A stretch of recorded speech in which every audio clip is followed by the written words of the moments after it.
Hoy en público tenemos al ministro de Derechos Sociales, Consumo y Agenda 2030, Pablo Bustinduy. Bienvenido, ¿cómo estás? Muchas gracias, un placer estar en casa. Se cumplían esta semana 100 días, los 100 primeros días del gobierno, de su labor como ministro, una semana además intensa. Han presentado la ley de familias, la ley de atención a la clientela. ¿Qué balance hace de su labor en el gobierno y de su ministerio? Es verdad que los 100 días son una fecha simbólica, pasan rápido, la acción en el Ejecutivo es siempre compleja, es contradictoria y digamos que la reflexión que yo hago tiene que ver con dos niveles. Hay un nivel macro y un nivel más micro del día a día. En este último, pues en estos 100 días hemos podido hacer muchas cosas, creo, desde el Ministerio, desde impulsar la reforma del artículo 49 de la Constitución, que fue un proceso histórico, la primera reforma social de la Constitución, a adoptar un acuerdo en Bruselas para la tarjeta europea de discapacidad, para suscribir una estrategia para erradicar el sinhogarismo en el año 2030, firmamos convenios para crear los primeros centros específicamente diseñados para atender a las familias con ELA, impulsamos las tarjetas monedero para acabar con las colas del hambre de las familias con hijos e hijas y hemos presentado estos dos proyectos de ley muy importantes que heredamos de la pasada legislatura. Es decir, ha habido mucho trabajo y un trabajo que es ilusionante y que creo que se va a traducir en mejoras de la vida cotidiana. En el nivel macro, pues bueno, el balance, si uno mira alrededor, es preocupante. Estamos en un mundo en el que se superponen las crisis, estamos a la espera de unas elecciones europeas en las que la ultraderecha está avanzando, pende la amenaza del retorno de Trump, vivimos un genocidio intolerable en Palestina, la crisis ambiental se agrava y, por tanto, creo que este contexto debe informar la reflexión sobre la acción de gobierno y sobre la acción política de las izquierdas en general, ¿no? Es un momento muy preocupante y creo que debemos rearmarnos ideológica y políticamente para construir nuevas alternativas. Es verdad que el ciclo político que empezó con la crisis financiera pues da muestras de agotamiento, es evidente, y es necesario, como digo, ese rearme ideológico para tener un horizonte, para generar un horizonte bien claro, para movilizar a todas las fuerzas democráticas en la defensa de los derechos humanos y de los valores básicos de una sociedad de bienestar, ¿no? Entonces, ¿cómo conjugar estos dos niveles? Es el gran desafío en la acción de gobierno y esa es la tarea que me tiene ocupado ahora mismo, ¿no? Pensar cómo podemos integrarlos para que la acción política sea lo más eficaz y efectiva posible. Y mirando, echando la vista atrás para estos 100 días, cuál diría usted que es el momento más emocionante que ha vivido como ministro? Hombre, yo creo que la aprobación de la reforma constitucional del artículo 49, porque no era un procedimiento sencillamente formal, sino lo que hay detrás son 20 años de luchas ejemplares del colectivo de personas con discapacidad, de sus familias, de las organizaciones de la sociedad civil y consiguieron pues esa ecuación que muchas veces lo vemos, ¿no? Como desde los movimientos sociales se articula una demanda, hay años de lucha, se empieza desde la incomprensión o desde la soledad y se acaba plasmando en una mayoría política y en una reforma normativa que a partir de ahora pasa a obligar a los poderes públicos a transformar todo nuestro paradigma de políticas para incorporar la plena autonomía, la accesibilidad universal, la protección específica de los derechos de mujeres y niñas con discapacidad. Es algo que creo que es histórico y que es modélico, es ejemplar, ¿no? De cómo la lucha social puede traducirse en conquistas políticas concretas. Uh-huh. Vemos que mientras el Ejecutivo saca adelante medidas, consigue que las leyes inicien sus trámites parlamentarios, se legisle, también vemos como los focos a veces se sitúan en otras cuestiones. Esta semana ha sido la semana de Ábalos, la corrupción vuelve al debate público con fuerza. La ley de amnistía está trancada en el Congreso y los presupuestos no acaban de rodar. ¿Qué salud le augura usted como integrante a este gobierno? ¿Debemos estar preocupados? Es evidente, lo decía hace un momento, ¿no? Que el mundo vive un momento convulso y España vive un momento político de mucha agitación y de mucha incertidumbre también. Se suceden las crisis, se superponen entre sí y esto genera una cierta sensación, yo creo, de incertidumbre o de desorientación. Pero creo que todos esos temas no son iguales. No creo que haya que mezclarlos. Lo que hemos conocido esta semana es un escándalo de corrupción absolutamente intolerable y creo que no cabría otra respuesta por parte del gobierno y por parte de las organizaciones políticas que exigir con toda la firmeza, toda la transparencia, llegar hasta el final, caiga quien caiga, hay que dilucidar responsabilidades, son unos comportamientos absolutamente intolerables que además hemos visto reproducidos, lo vimos en la Comunidad de Madrid con Isabel Díaz Ayuso, lo vimos en el Ayuntamiento de Madrid, de Almeida, y el Gobierno no puede consentir que haya la más mínima sombra de duda sobre la acción del Ejecutivo y hay que ir hasta las últimas consecuencias. Esto no tiene cabida y nuestra posición es firme, ¿no? Sobre las negociaciones de la ley de amnistía es otro nivel completamente diferente. Está siguiendo un cauce parlamentario, es políticamente algo muy complejo, pero yo estoy convencido que va a salir adelante por una sencilla razón, porque este es el mandato que salió de las urnas el 23 de julio. Si hubo la inmensa movilización que hubo para impedir un gobierno de coalición entre la derecha y la ultraderecha, fue porque una mayoría en este país se movilizó para darnos un doble mandato, el de seguir profundizando en la agenda social y el de resolver y cambiar de fase en el conflicto catalán, y eso pasa por la ley de amnistía. Y por tanto creo que todos los actores están mandatados para alcanzar ese consenso y conseguirlo. Y los presupuestos generales del Estado, yo soy optimista, creo que van a salir adelante también, creo que serán unos buenos presupuestos y que van a permitir desplegar esta agenda social, que creo que es lo que votó la gente. Hay una reflexión que yo intento hacer a menudo en estos días, que es que lo que se percibe como caos, como incertidumbre, como una inmensa dificultad en el Parlamento, etc., es un reflejo de lo que se votó en las urnas.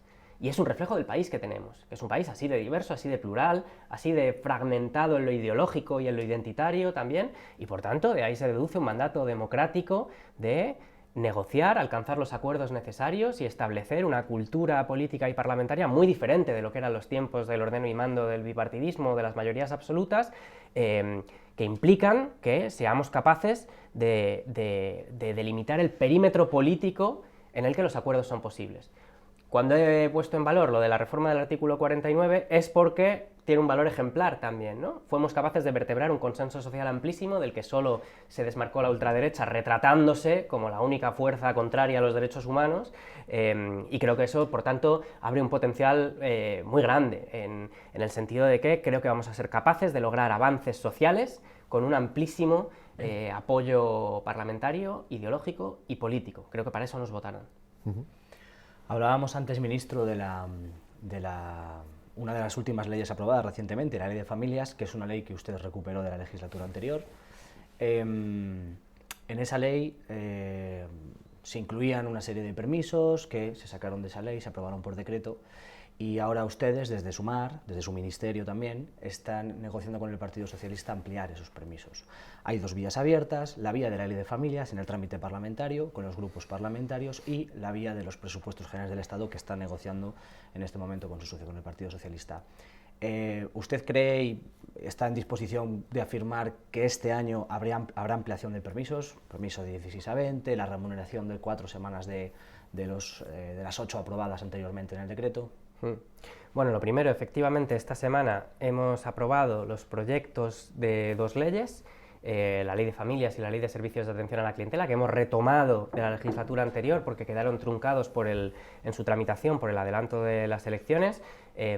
Yo esta semana he querido reconocer públicamente el trabajo de mis antecesores, la ministra Belarra y el ministro Garzón, que son quienes desarrollaron estos proyectos tal como los hemos aprobado. Agradecimiento que he hecho extensible a Nacho Álvarez y a Rafael Escudero, que trabajaron mucho en estos proyectos de ley y que creo que van a suponer hitos en la protección social y en la protección de los derechos de las personas consumidoras en España. Lo hemos hecho así para hacerlo de la manera más rápida posible, retomar el texto tal como estaba de la anterior legislatura, y yo confío en que su tramitación parlamentaria tiene que ver con lo que estábamos hablando ahora. Ahora tenemos el desafío por delante de suscitar las mayorías parlamentarias necesarias para que puedan salir adelante, pero confío en que lo conseguiremos y que lo conseguiremos en un plazo razonable de tiempo. Como bien mencionabas, La tramitación de la Ley de Familias va a coincidir en el tiempo con la negociación de los presupuestos generales del Estado y la cuestión específica de los permisos, por tanto, tiene ese doble carril. Por el impacto presupuestario que tiene,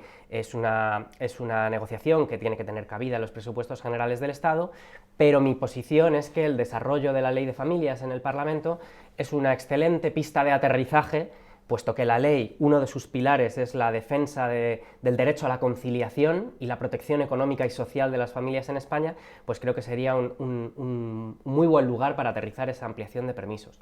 En este sentido, lo tenemos recogido en el acuerdo de gobierno, la ampliación de las 16 a las 20 semanas del permiso por nacimiento y la remuneración gradual del permiso parental de cuidados. De momento, 4 de las 8 semanas es lo que está contemplado según nos exige además la normativa europea, y esa negociación está en curso. Mi posición es que esto debe suceder lo antes posible y espero, como digo, que a lo largo del proceso de tramitación de la Ley de Familias esto pueda hacerse realidad. Creo que sería un avance muy significativo, concreto, tangible, material, una mejora de las condiciones de vida de las familias en España y, por tanto, una plasmación directa de ese mandato que sacamos de las urnas. Mi determinación, por tanto, es que suceda lo antes posible.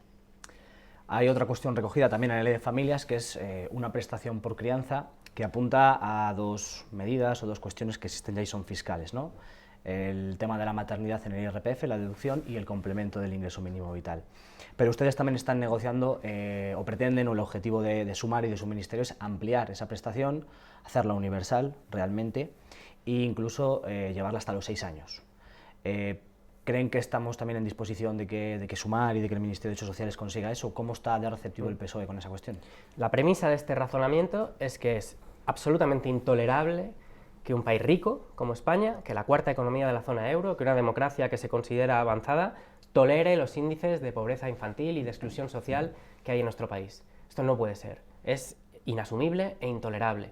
Y está demostrado además, en el ámbito de las políticas públicas, que la mejor manera de paliarlo es estableciendo una prestación universal por hijo a cargo que, como en otros países europeos, cubra hasta los 18 años de edad y que, en nuestra opinión, debería ser de 200 euros por hijo a cargo. Esa es la posición que Sumar defendió en su programa electoral y que yo defiendo personalmente. Lo creo de verdad, que esta sería lo que habría que hacer y que es algo que podríamos hacer, aunque fuera de manera gradual, ¿no? Hay otros países como Polonia, que no es un país más rico que España, que lo ha hecho recientemente y los resultados hablan por sí solos. Es una anomalía que España no tenga esta prestación. España tiene un déficit estructural de financiación a la protección social de las familias que se cifra en alrededor de un punto porcentual del PIB. Y por tanto esto sería lo que habría que hacer. Esto no está en el acuerdo de gobierno porque no fue posible consensuarlo. Lo que presenta la Ley de Familias es la formalización de la ayuda a la crianza entre los 0 y 3 años. Ya existe la práctica con una cobertura casi universal que habría que extender, y lo que planteamos en la negociación de los presupuestos generales del Estado es una extensión hasta los 6 años de edad, que sería una medida del todo insuficiente para el objetivo general que tenemos, pero por lo menos un paso en la buena dirección, ¿no? Entonces, creo que esto es una urgencia de país, es una urgencia democrática, y creo que lo positivo que tiene la Ley de Familias es que formaliza esa figura y, por tanto, que pasa a tener, por tanto, un reconocimiento por parte de los poderes públicos como una prestación con una vocación universal y, por tanto, lo que tenemos que hacer es afianzarla, ampliarla y reforzar los recursos que destinamos a ello. Yo quiero en cada una de mis intervenciones públicas poner este tema encima de la mesa porque creo que cuando lo hagamos, cuando España decida hacerlo y vea los resultados de esta política pública, se mirará hacia atrás y nos llevaremos las manos a la cabeza por no haberlo hecho antes. Creo que es una urgencia democrática y debe ser una prioridad absoluta en la agenda. Así que, bueno, pues todo mi empeño va a ir en esta legislatura a conseguir avanzar todo lo que se pueda en este ámbito. Hablamos de leyes recuperadas de la legislatura anterior que decayeron por el adelanto electoral. Otra ley que se estaba desarrollando en su ministerio es la Ley de Servicios Sociales. Una ley que bueno, aspiraba a coordinar un poco pues, todos los servicios sociales que están transferidos a las comunidades autónomas. En su día, la administración anterior, las personas que estaban antes en el Ministerio de Derechos Sociales, Ione Belarra, Nacho Álvarez, bueno, pues mantuvieron negociaciones importantes con las comunidades para tratar de sacar adelante esta ley.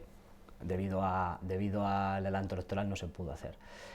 ¿Tienen previsto recuperarla? Sí, sí. Tenemos previsto recuperarla y seguir desarrollando esas negociaciones.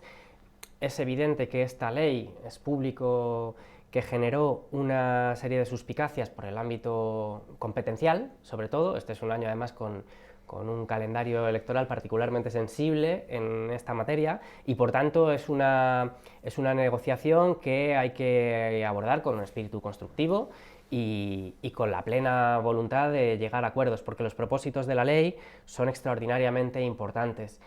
Se hablaba antes de la protección social a las familias, pues lo mismo sucede con los servicios sociales, que han estado históricamente en España infradesarrollados, infrafinanciados y me atrevería a decir que hasta infravalorados como políticas públicas.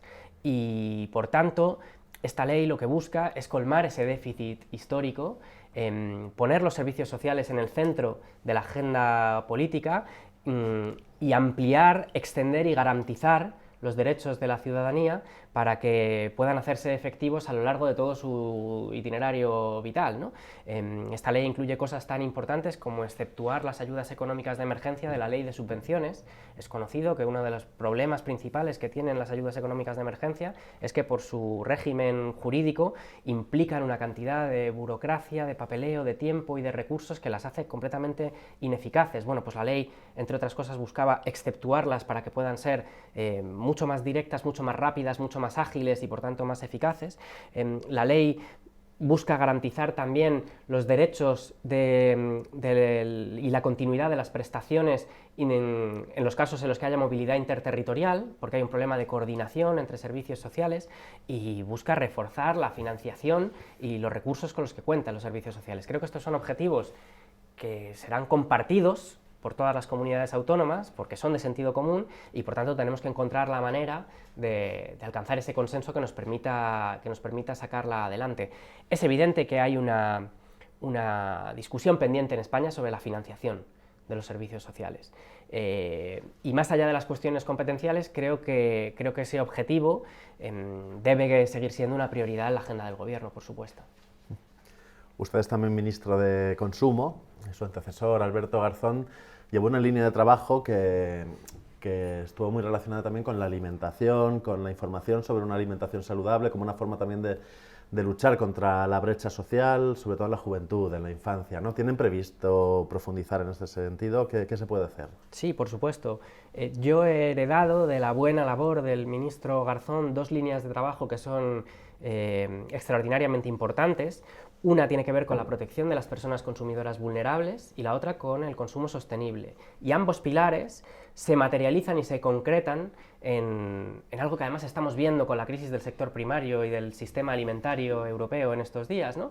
Que es la necesidad de transformar nuestros sistemas de producción y de consumo alimentario, guiándonos por esos dos principios. Tenemos que hacer una transición hacia un sistema sostenible y al mismo tiempo tenemos que ser capaces de proteger a las personas consumidoras más vulnerables. Y en este caso, la infancia, los niños y las niñas representan un claro ejemplo de vulnerabilidad ante un sistema, ante la lógica de un sistema alimentario que en demasiadas ocasiones funciona según criterios y lógicas de beneficio privado sin preservar los derechos y la salud de los niños y las niñas, ¿no?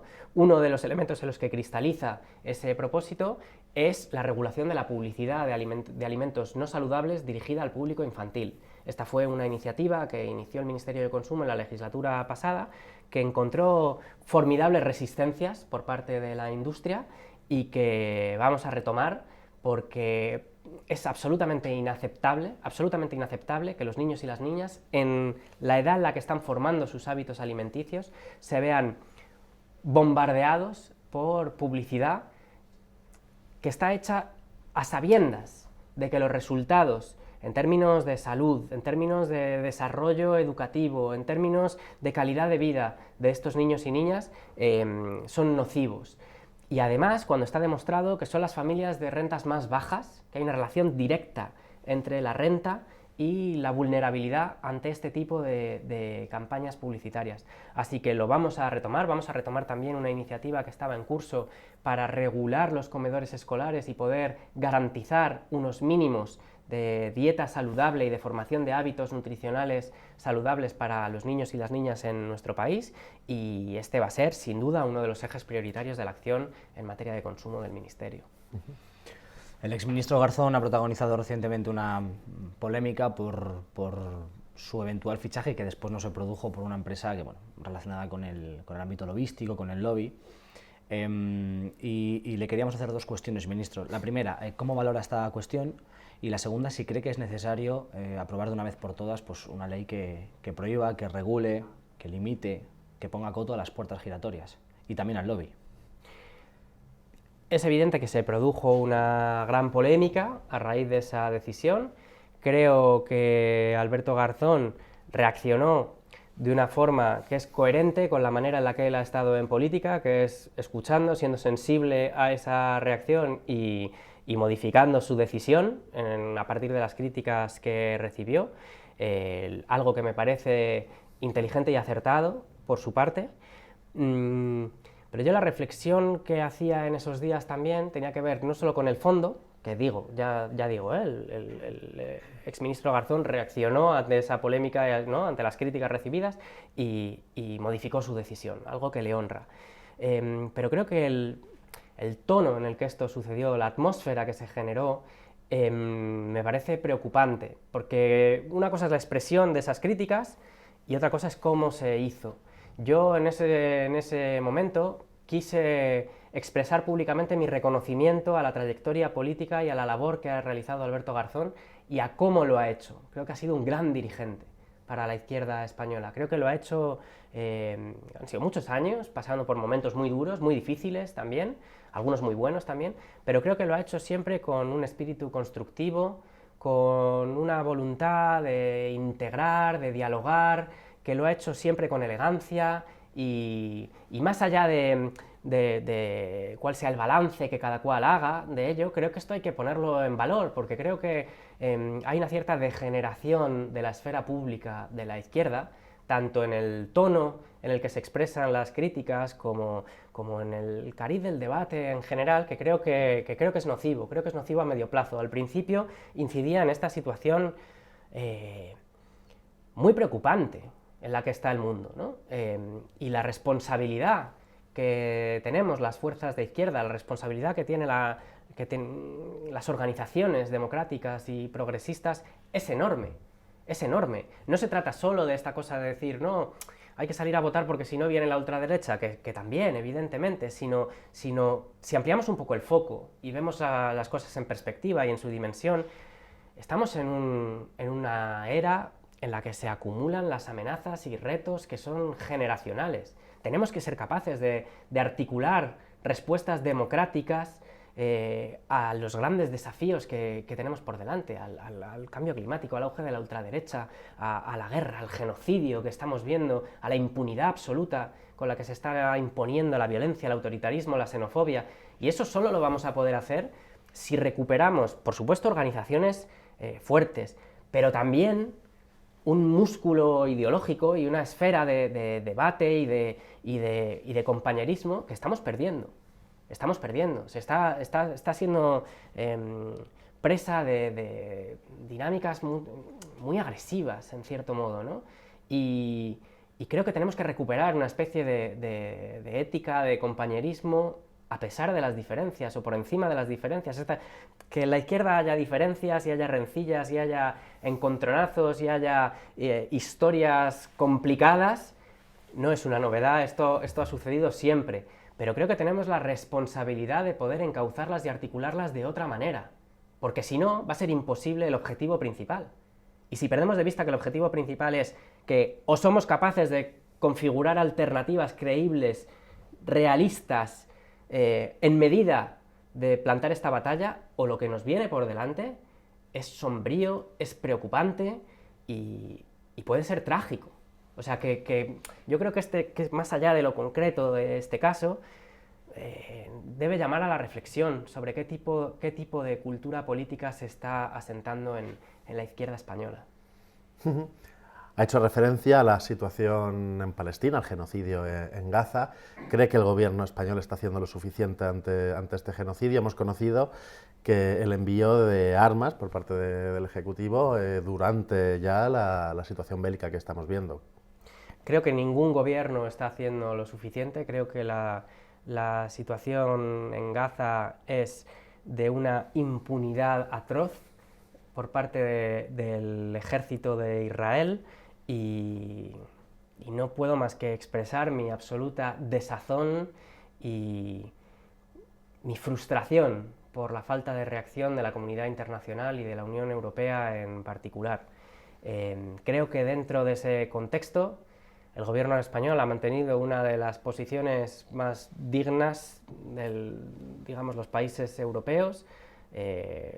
Se han hecho varias cosas positivas. Creo que el gobierno español fue el primero en apoyar las medidas cautelares dictadas por la Corte Internacional de Justicia.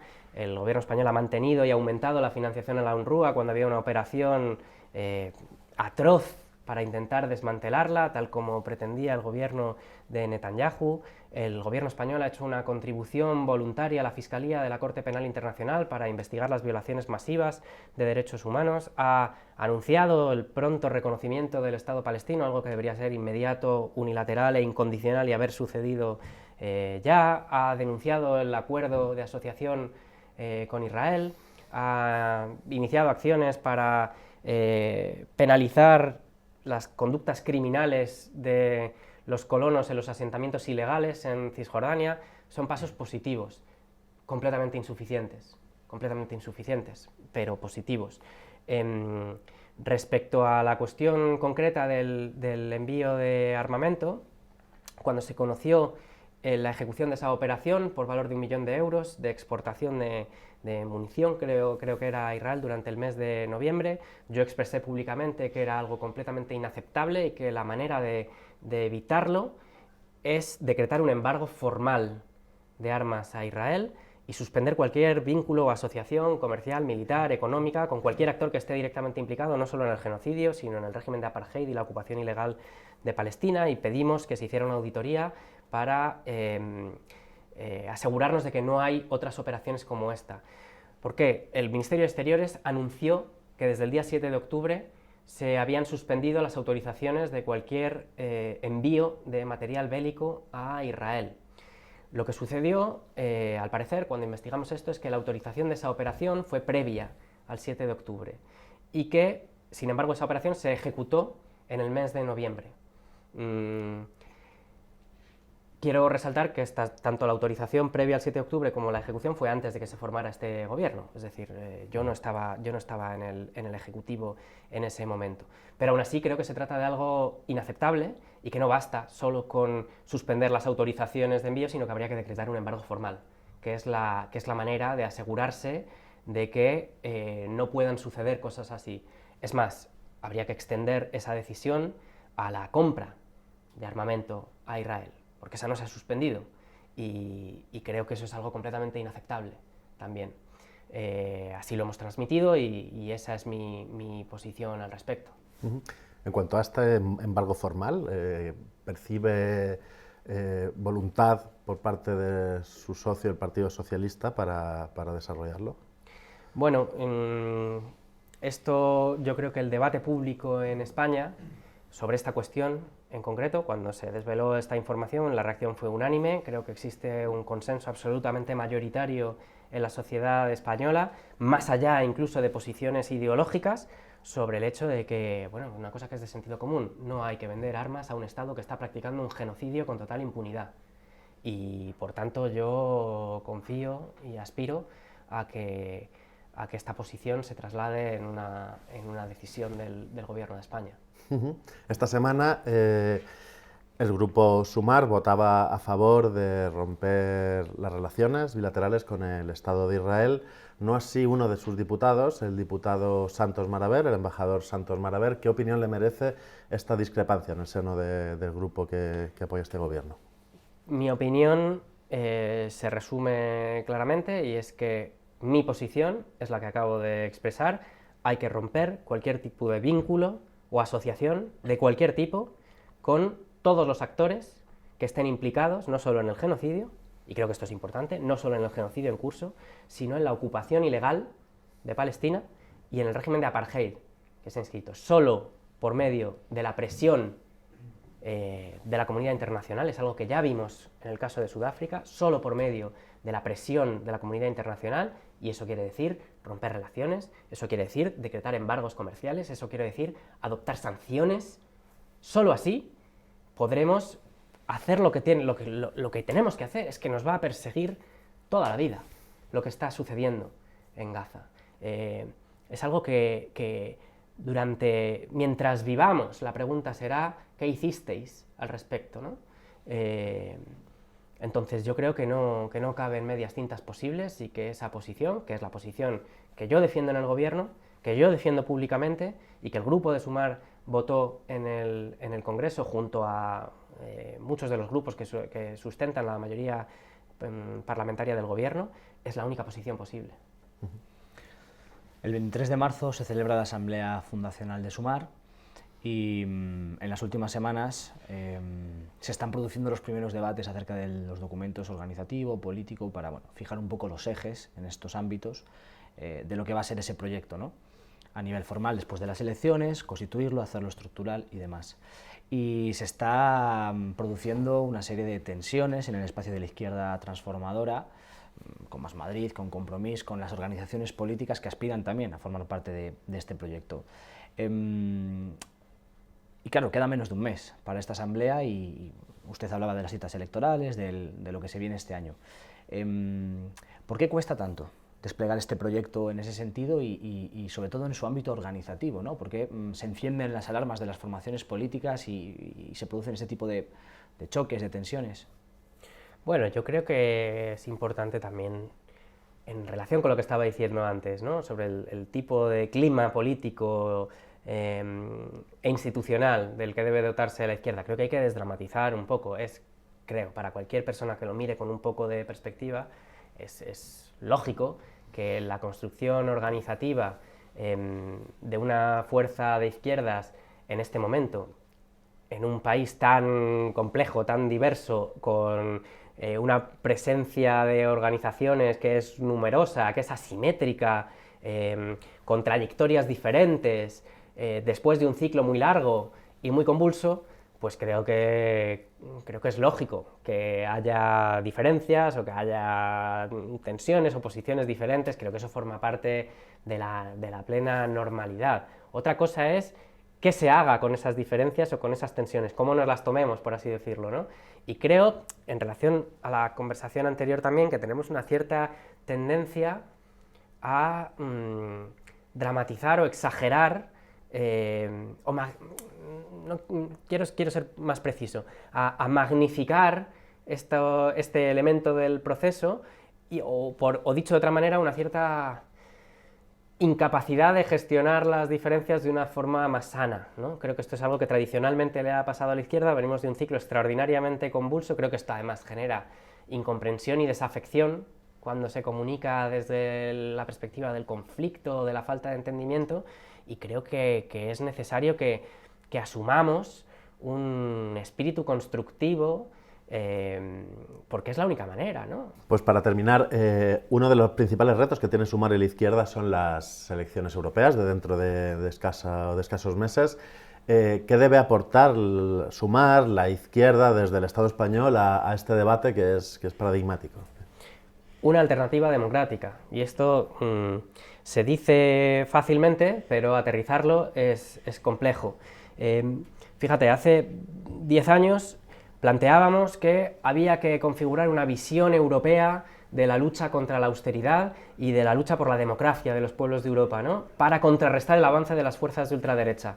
10 años después constatamos que ese avance es lineal, no para de avanzar, y hoy vemos como en prácticamente todos los países europeos las fuerzas xenófobas, reaccionarias, autoritarias conquistan posiciones, defendiendo cosas que hace 10 años nos habrían parecido inverosímiles.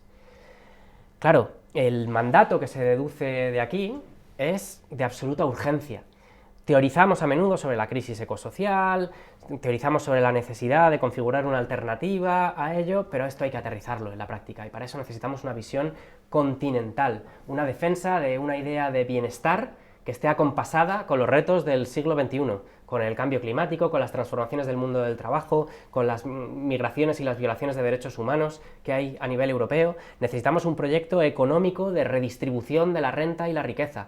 Necesitamos configurar una nueva generación de derechos sociales. Necesitamos democratizar el tiempo, repartirlo exactamente igual que los recursos, ¿no? Porque el tiempo siempre cristaliza un determinado orden social. Necesitamos atrincherar la defensa de los derechos humanos cuando se multiplican sus enemigos. Necesitamos una visión de Europa democrática para poder, además, generar un espacio autónomo en esta nueva lucha hegemónica que se está dando en el planeta y que ha hecho saltar por los aires el derecho internacional y cualquier perspectiva de que hubiera un orden reglado por los derechos humanos. Es decir, los desafíos se multiplican, es complejo aterrizarlo, pero España tiene una responsabilidad extraordinaria en ello.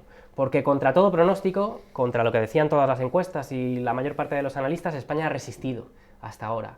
El gran mensaje que España envió al mundo el 23 de julio fue precisamente un mensaje de resistencia y de alternativa. Y por muy difícil que sea esto, por muy